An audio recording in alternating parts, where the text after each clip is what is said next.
আসসালামু আলাইকুম সম্মানিত দর্শকবৃন্দ, আমরা এখন আছি কল্যাণী ইউনিয়নের বিহারিটারিতে। আমরা আবু তাহের চাচার জমিতে মিরাকেল গ্রোথ স্প্রে করব ইনশাআল্লাহ আগামী কালকেই। চাচা আমাদের কাছ থেকে অলরেডি 2 প্যাকেট মিরাকেল গ্রোথ নিয়েছেন। যেহেতু উনি আজকে রাসায়নিক সার ব্যবহার করেছেন, সেহেতু আজকে আর দেওয়া সম্ভব নয়।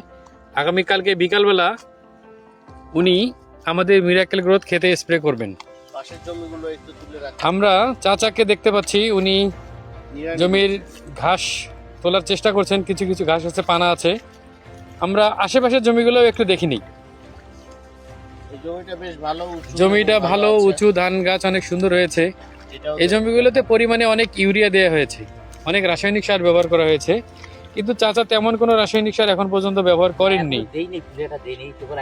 ওনাকে আমরা বলেছি আপনার রাসায়নিক সার এখন প্রয়োগ করার খুব একটা বেশি প্রয়োজন নেই, আপনি মিরাকেল স্প্রে করার সময় একটু সামান্য ইউরিয়ার সঙ্গে মিক্স করে দিয়ে দিন। আমরা আগামী 10 থেকে 11 দিন পর আপনাকে আপনাদের চাচার এই জমির কি রেজাল্ট আসে আমরা এ বিষয়ে আপনাদের অবশ্যই ফলো আপ দিব। আপনারা পাশের জমিটাও একটু দেখে রাখেন। সে পর্যন্ত আপনাদের সকলে সুস্থতা কামনা করে শেষ করছি এবং আবুদের চাচাকে অনেক বেশি ধন্যবাদ জানাচ্ছি। উনি এক কথায় বিশ্বাস করে আমাদের মিরাকেল গ্রোথ ক্রয় করেছেন। তো সবাই ভালো থাকবেন। আসসালামু আলাইকুম।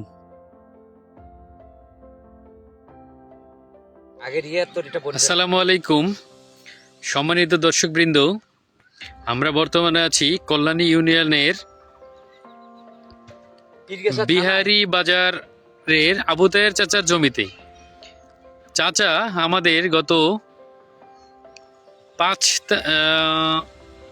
9/4/2025 তারিখে উনি ছাই এবং মাটির সঙ্গে মিশিয়ে 1 কেজি মিরাকেল গ্রোথ স্প্রে করেছিলেন এই জমিটিতে। আমরা আজকে 5 দিন পর ওনার জমি পরিদর্শনে এসেছি। গত 5 দিন আগের ভিডিওটাও আপনারা দেখলেন। এই জমিটিতে ইনি রাসায়নিক সার ব্যবহার করেছেন খুবই সামান্য।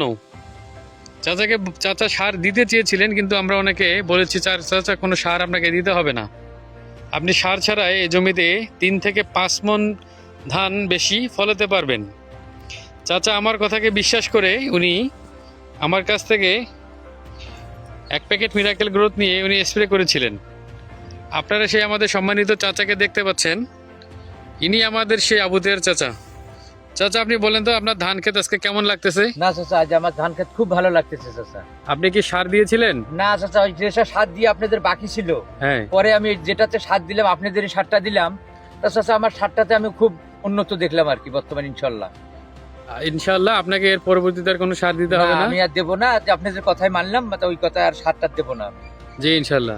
আপনার ক্ষেত ভালো হলে আপনি অবশ্যই আশেপাশে 2-4 জন চাষিকে বলবেন, অবশ্যই তো আবাদ করবে অবশ্যই। আপনি সবাইকে একটু বলে দিন যে এই সার ব্যবহার করলে ফসফেট, পটাশ, টিএসপি এসবের পরিমাণ একদমই কম লাগে। তো সকলকে অসংখ্য ধন্যবাদ। আমরা বিশ্বাস করি আপনারা আমাদের সঙ্গে থাকবেন, লুমিনাসের সঙ্গে থাকবেন, রাসায়নিক সারের ব্যবহার করাবেন, কীটনাশক সারের ব্যবহার কমাবেন, দেশ এবং দেশের মাটিকে সুস্থ রাখবেন। সে পর্যন্ত সকলেই ভালো থাকবেন। আসসালামু আলাইকুম।